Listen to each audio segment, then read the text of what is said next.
धोने वाली बहू। शादी के पहले से ही विभा को कपड़े धोने का बड़ा शौक था। कभी नल के नीचे तो कभी तालाब के पास। अरे मेरी नीली वाली लुंगी नहीं दिख रही है। विभा की अम्मा, कहाँ रखी है लुंगी? अरे वो तो विभा ने परसों ही धोकर रखी थी आपकी अलमारी में, देखो वहीं होगी। वो ना मैंने आज धो दी, मुझे लगा कि गंदी हो गई होगी। अरे कैसे गंदी हो गई थी? उसे तो मैंने पहना भी नहीं। हे भगवान, इस लड़की के कपड़े धोने की आदत से परेशान हो गया हूँ मैं। जितना तो घर में राशन नहीं आता, उससे कहीं ज्यादा डिटर्जेंट पाउडर का खर्चा है। इसकी शादी करवा दो, शादी जाए अपने घर में ही करे काम, फिर चाहे घर के कपड़े धोने हो या पूरे गांव के। हाँ ठीक बोल रही हो, देखता हूँ मैं कोई लड़का। वो दिन भी आ जाता है जब विभा को देखने लड़के वाले आ जाते हैं। लड़की मुझे अच्छी लगी। होने वाली सास कहती है, बेटी अगर कुछ पूछना है तो पूछ लो। वैसे तो हमारी लड़की बहुत ही शर्मीली है, जो बोल दो वो मान लेती है, इसे क्या पूछना होगा। अरे कैसी बात कर रही हो माँ, मुझे इन लोगों के घर रहना है, सवाल तो कई है। हाँ हाँ बेटा, पूछ लो ना, क्या पूछना है। आप लोगों के घर कपड़े कौन धोता है? सास का मुंह बन जाता है। देखो, अगर तुम ये कहना चाहती हो कि तुम्हें कपड़े धोने नहीं आते तो सुन लो, कपड़े मैं ही धोती हूँ, लेकिन तुम्हारे आ जाने के बाद मैं रुमाल तक नहीं धोऊंगी। अरे चुप रहना भाग्यवान, बहू बेचारी घर आई नहीं, उसे डराना शुरू कर दिया। वो क्या है ना बिटिया, अभी तक तो ये कल्लू की माँ ही धोती थी, लेकिन अब तुम्हारे पापा तो दहेज में वॉशिंग मशीन देंगे ही।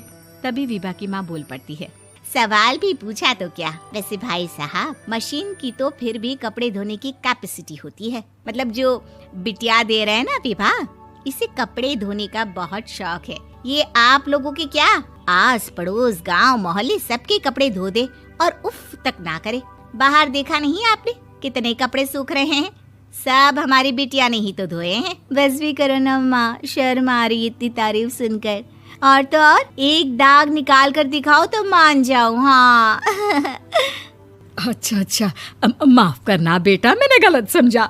हमें तो रिश्ता बहुत पसंद है। और ऐसे जुड़ जाता है रिश्ता कपड़े धोने का शौक रखने वाली विभा का। उसकी शादी हो जाती है कोयला फैक्ट्री में काम करने वाले कल्लू के साथ। शादी के बाद अचानक विभा चिल्लाती हुई सास के पास आती है। सासू माँ, अरे सासू माँ कहाँ है आप? ये तो धोखा है, धोखा दिया आप लोगों ने मुझे। इसे ससुर के चक्कर के बारे में पता चल गया। अरे तो उसमें तुझे क्यों धोखा मिला है? अरे नल में पानी नहीं आता, कपड़े कैसे कब धुलेंगे? अच्छा, तू पानी नहीं आ रहा उसकी बात कर रही है। तो आपने क्या सोचा? कुछ नहीं।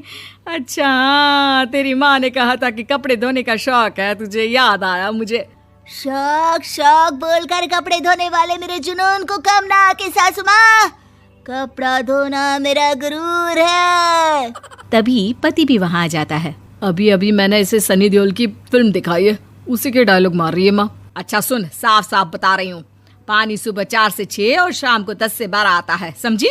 विभा टाइमिंग सुनकर हैरान हो जाती है। ये क्या भूतों का मोहल्ला है? सुबह 4 बजे उठकर कौन कपड़े धोता है? 4 बजे टंकी में पानी जाता है, फिर सारा दिन धोना ना, किसने मना किया?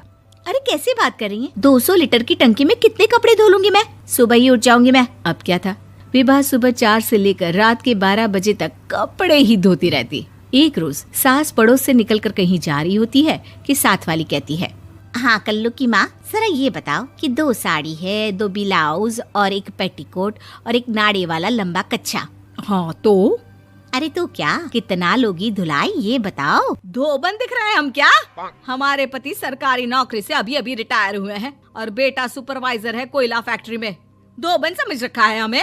हाय रे कल्लू की अम्मा, माफ कर दो, वो तो मोहल्ले में यही सब बता रहे थे कि तुमने बहू को कपड़ा धुलवाने के काम में लगा दिया है। सास को पड़ोसन की बात सुनकर गुस्सा आ जाता है। वो घर पहुंचती है जहां घर के बाहर ही इतने सारे कपड़े सूख रहे होते हैं जितने कि किसी धोबन के घर पर। अरे ओ कल्लू की दुल्हन, बाहर निकल।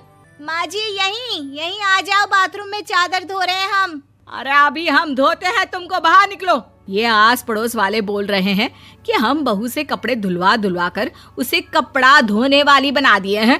अरे छोड़ो ना माँ जी, किन लोगों की बातों में आती हो? आस पास के लोगों का तो काम ही होता है कि वो किसी तरह सास बहू को लड़ा दे।